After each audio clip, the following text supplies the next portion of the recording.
Hi everyone and welcome along. Now wet on wet and wet on dry are the two fundamentals of watercolour, and here is a very sweet little piece that shows you them side by side and gives you a really good example of exactly what's going on with each. So this little tutorial is going to just remind us about what happens when we put our paint on the wet page versus on the dry page, and some of the surprising results that happen from that. So grab your paints and let's get started. I've got a little piece of watercolour paper that is 6 by about 4.5 inches, and I've done a line across the middle for my sort of water horizon line, and I'm going to draw a bridge, a simple little bridge. That's the sort of under curve. And then here is the top of that bridge, and I think I'm going to sort of have some sort of trees and things just on the riverbank there.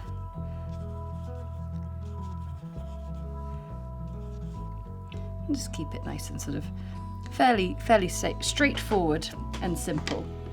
But what we're doing today is we're looking at just that simple difference of when you paint something on dry paper and you paint something on wet paper. And I thought the best way to do that would be the reflection of this bridge in the water. So I'm going to begin by just painting it in quite simply. I like the idea of a bit of yellow ochre, a bit of Paynes Grey, maybe some browns, raw siennas, just looking for nice sort of stony textures. But the key thing when you're painting on dry paper is you have the utmost control of what your paint does. So I can paint in these rough little bricks with a nice little bit of unpainted space here, and I can create exactly what it is I want with a little bit of detail, a little bit of shadow, but it's doing exactly what I expect it to do because it's on dry paper.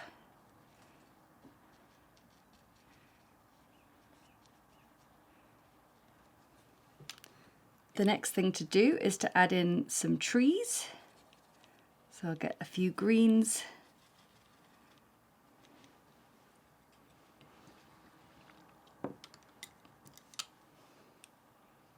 Starting with the lightest first, and again just really making the most of the fact that this is on dry paper, so it will go wherever I need it to,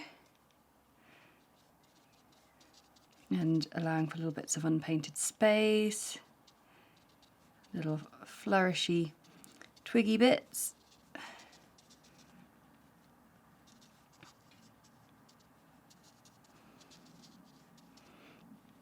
And then allowing for a little bit of shadow here and there.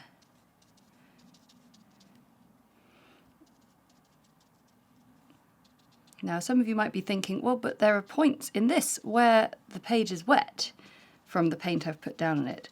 That's true, but to a certain extent the page, the amount of wetness is very minor, and ultimately the page and the paint are staying put and doing exactly sort of what I want them to be doing, and I've got lots of control over it, and it's not moving far from where I'm placing the paint.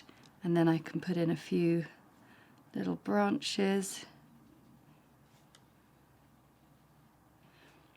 So that's the cool thing about being able to sort of put in little details and things. So I'm just going to place in the rest of the trees on this dry page. And the key thing is we've got lots of nice sort of little bits of unpainted space. Things aren't sort of bleeding and blending into one another. Might even use a little bit of brown there for a bit of variation. So yeah, I'm just going to build up the trees, and then we can look at what happens when we wet the page and paint the exact reflection. So we've got our upside, the dry page, where we've got amounts of detail, we've got glazes painted on dry layers, we've got lots of little bits of unpainted space that are nice and crisp because the page was dry. Now, if we now wet the page underneath, so I will just get a nice amount of water going. And this really is a great sort of demonstration of the two fundamentals of watercolour. On top we've got a dry page, and underneath we have a wet page. Now what's really important with the wet page is that we have no sort of standing water, no puddles of colour, puddles of water, I beg your pardon, which is going to lead to puddles of colour. And of course, the wetter our page is, the more the watercolour will travel really, really far and not allow for any kind of definition. So what I'm doing is I'm just waiting a moment whilst I talk to you and just allowing the page to just become a little bit more damp than fully wet. In my palette here, I've got the colours I used for the bridge, and I've got the colours for the trees, and I'll get a little bit of Alizarin Crimson for that one there. But I am going to now, I'm going to use a size 2 brush, I think. I'm now going to try painting in a very, very soft and fuzzy reflected version. So I'm just going to start with the bridge and try and get it in. So one thing to notice with wetter colour is it's often a lot lighter in its appearance. It sort of looks a lot paler. It's not behaving in quite the same way because there's water on the page ready to dilute it, whereas on a dry page we know that it's going to stay put and not meet any more water before it comes through. So let's now try and see if we can get the reflected shapes in. And I'm trying to paint this quite fast, and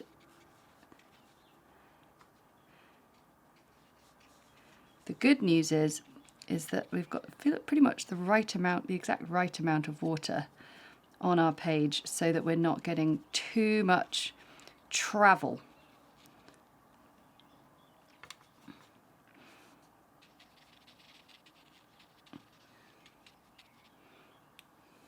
Moving a bit more out this way.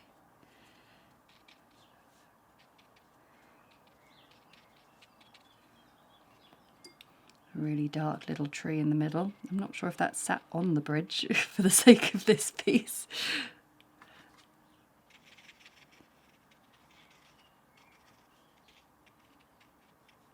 This is another really good exercise for water control. Can you time your paintings to sort of do exactly what you want them to? Can you get your paint consistency to do exactly what you want it to? A little bit of Moonglow as well on the trees there. But the key thing I think to notice with that was how quickly I painted that in, and how sort of I took a lot more time. I was layering it up. I needed to wait for things to dry. Whereas on this layer, it was all about trying to get things painted in before they dried too fast. Just got a little bit of colour there. But yeah, that is a little study on dry page, wet page, and what your watercolour does. So the key things, I think, when you put it on a wet page, remember you've already got the slight diluting quality of their water being on the page there already, so your colours are naturally going to become even lighter. How long you leave the water on the page before you start painting has a big impact on how far the paint travels and how unwieldy it becomes. And also the consistency of the paint you put down on the wet page. You see these little blobs here? They were quite sort of concentrate, quite thick. They've not travelled very far, whereas the quite wet colour that I put on has allowed itself to travel because it's lighter in its consistency. And then up here on the dry page just goes to show how much more control we have when you wait for things to dry, or you're just working straight onto a clean dry page. I hope you enjoyed that and learnt a little more about watercolour and all its wonderful ways. Let me know in the comments what you thought of it, and of course to like and subscribe to the channel makes such a difference for us and shows your love, and we feel it. So thank you so much, and I'll see you next time. Bye!